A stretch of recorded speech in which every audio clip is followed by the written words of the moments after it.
Okay, in this section we're actually going to talk about sequences and series. And so first we're going to focus on sequences, and particularly we'll get to infinite sequences. Now, an arbitrary infinite sequence is often denoted by terms like A1 would be the first term, A2 the second term, A3 the third term, and so forth. And then of course you out here you have an nth term. And these are basically just a collection of real numbers that have a one-to-one correspondence with a set of positive integers. Now, for convenience, we sometimes simply refer to them as sequences. Each real number, a sub k, is called a term of the sequence. The sequence is ordered in the sense that there is a first term, which we call A1, a second term called A2, and if n is some arbitrary positive integer, the nth term would be a sub n. Now, one familiar example of an infinite sequence might be where you have 0.6, 0.66, 0.666, 0.6666, and so forth. And the farther out you go, the closer the terms get to the value 2/3 as n gets large. So, and in this example, A1 equals 0.6, A2 equals 0.66, and so on.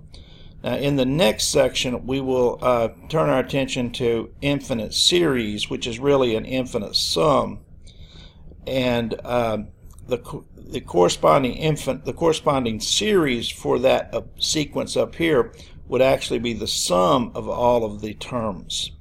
So make sure you don't get these two confused.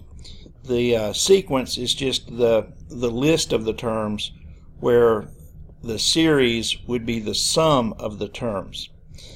Okay, and of course the sum would not represent the value 2/3. Okay, now let's talk about a formal definition. An infinite sequence of a function is a function whose domain is a set of positive integers. So let's say we have in our sequence the terms 1, 4, 7, 10, and so forth. In other words, it's just you just add 3 to the previous number to get the next number. Okay, in this in function notation, we could say, well, f of 1 is 1 because the first term is 1, f of 2 is 4 because the second term is 4, f of 3 is 7 because the third term is 7, and so forth. This notation is fine for traditional functions, but when working with sequences, instead of f of 1, we generally call that term a1. Instead of f of 2, we call it a2. Instead of f of n, we call it a sub n. Now, sequences can be defined by their nth term. For example, if you had 2 to the n, that defines a sequence where the first term would be 2 to the first power, the second term 2 to the second power, the third term 2 to the third power, and then the nth term would be 2 to the nth power. And you know, if I went ahead and raised these to those powers, I would get 2, 4, 8, and so forth. Here's another sequence. The sequence 3n minus 1. If n is 1, you would get 3 times 1 minus 1, which is 2. And if n is 2, you get 3 times 2 minus 1, which is 5. If n is 3, you get 3 times 3 minus 1, which is 8. And then, of course, the nth term is just 3n minus 1. So in these examples, I'm going to define a sequence, and I'm going to give you the first 3 terms, and then I'll give you the 10th term. So in this first one, the sequence is defined as n over n plus 1. So let's start with n equal 1. If n is 1, we get 1 over 1 plus 1, which is a half. If n is 2, we get 2 over 2 plus 1, which is 2/3. And if n is 3, we get 3 over 3 plus 1, which is 3/4. And then the 10th term would give us 10 over 10 plus 1, which is 10/11. Now, this next one, I would get 2 plus 0.1 to the n. That defines the sequence. So if n is 1, I would just get 2 plus 0.1. Now, if n is 2, I would get 2 plus 0.1 squared. If n is 3, I would get 2 plus 0.1 cubed, and so forth. And in decimals, those would be 2.1, 2.01, 2.001, and so forth. So 2 plus 0.1 to the 10th and I think I have one less zero than I need here, because I actually should have 1, 2, 3, 4, 5, 6. I should have 9 zeros and then have the 1. But anyway, that's 2 plus 0.1 to the 10th. That's the 10th term. Now, when you see negative 1 times n plus 1 or negative 1 to the n multiplied by a sequence, what that does is that causes the signs to alternate. So let me show you how it works. So in this sequence, if n is 1, then you would have negative 1 raised to the second power, n plus 1, so it'd be 1 plus 1. So you'd have second power. So that means that'd be positive 1, and then when you plug 1 into this portion, you would get 1 squared over 3 times 1 minus 2, which is just a half. So you have a half times 1, which is a half. Now, but when n is 2, then that would be negative 1 to the third power, which is a negative 1, and then you multiply that by whatever you get here when you let n equal 2. So 2 squared over 3 times 2 minus 1 would be 4/5, but we multiply by negative 1, so we get negative 4/5.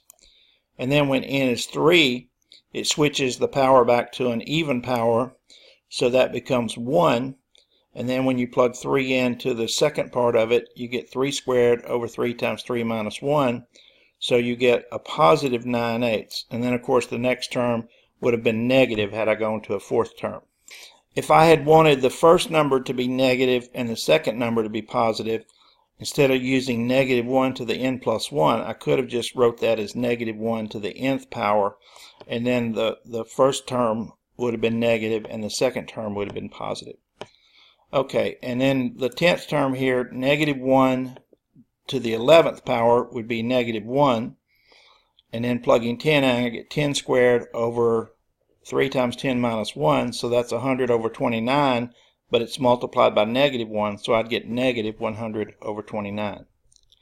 Now, just like functions can have constant functions, a sequence can have a constant sequence. So here, the sequence is just 4, so the first term is 4, the second term is 4, and the third term is 4, and also the 10th term would also be 4. For some sequences, we can actually state the first term and then together with the rule for obtaining the k plus 1th term from the term that came before it, the kth term. This is actually called a recursive definition. So let's suppose I give you the first term is 3, and then tell you the a sub k plus 1th term, or the k plus 1th term, is 2 times the kth term. Okay, then the first term, as we know, is 3. The second term would be 2 times the first term, which would be 2 times 3, which is 6. The third term would be 2 times the second term, and remember the second term was 2 times 3, which is 6, so you get 2 times 6 is 12. And then the fourth term would be 2 times the third term, and the third term was 2 squared times 3, which is 12, so you get 2 times 12, which is 24. And then the fifth term would basically just be twice 24, so that would be 48. Now, notice here, I tried to write the first couple of terms like this so you could see the pattern. Notice that the first term is 3, but the second term is 2 to the first power times 3. The third term is 2 to the second power times 3. The fourth term is 2 to the third power times 3. And the fifth term is 2 to the fourth power times 3. So actually, we could write the sequence from that by just stating that the nth term would be 2 raised to the nth minus 1 times 3. Now, just think about that for a minute. The first term, n equals 1. Okay, so if I put 1 in here, I would get 2 to the 0 power times 3, which is 3. And then the second term, n is 2. So if I plug 2 into this expression down here, I would get 2 to the 2 minus 1, which is 2 to the first, times 3, which is 6. And then so forth. For the third term, I would get 2 to the second power times 3, which is 12, and so forth. And then to the fifth term, I would get 2 to the fourth power times 3, which is 48. And we could actually prove this by mathematical induction.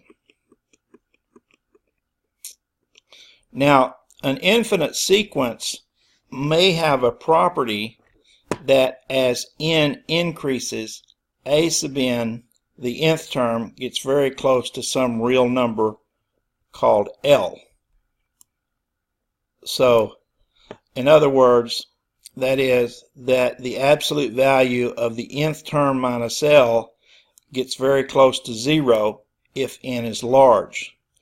So as an illustration here, let me show you, let's say that the nth term of our sequence is simply 2 plus negative 1 over 2 to the nth power.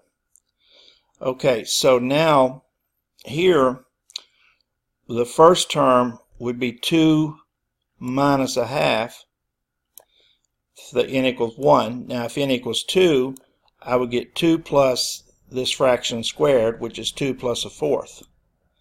But then if n equals 3, I would get 2 minus this fraction cubed, so that would be 2 minus an eighth. And then if n is 4, I would get 2 plus 1/16.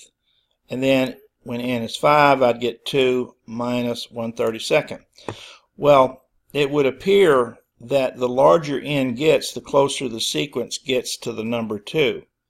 And as a matter of fact, if we assume that the limit is 2, or that the value L that it's approaching is 2, we can say that the absolute value of a sub n minus L, which would be, let's see, 2 plus negative, well, plus the sequence, and then minus 2, that would give me negative 1 over n to the 1/2. And so we can see that this portion of the term actually does approach 0 as n goes to infinity.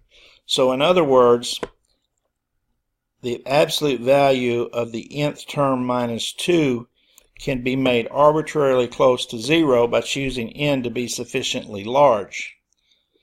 Now, according to our next definitions, this sequence has the limit to or converges to 2, and we can write it like this: the limit of the series 2 plus negative 1/2 to the n as n goes to infinity equals 2. Now, this is not the same, but it's very similar to definitions with functions, where the function where the x value goes to infinity. But it's, like I said, it's not the same, because here we're dealing with sequences and not functions. So in the next video, I'm going to get a little more theoretical on you, and we're going to talk about the limit of a sequence.